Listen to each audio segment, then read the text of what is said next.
Ang Utah Jazz ay may bagong alas, ang number 5 pick sa 2025 NBA Draft, Ace Bailey. Pero teka mo, sino nga ba siya?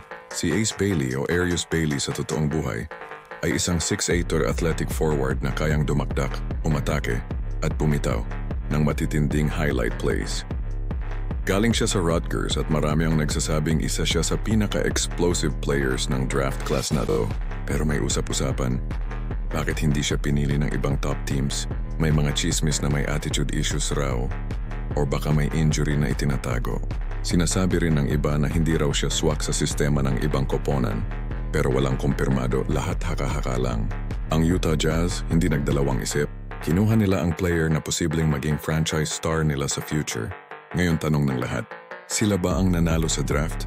O may alam ba ang ibang teams na hindi natin alam?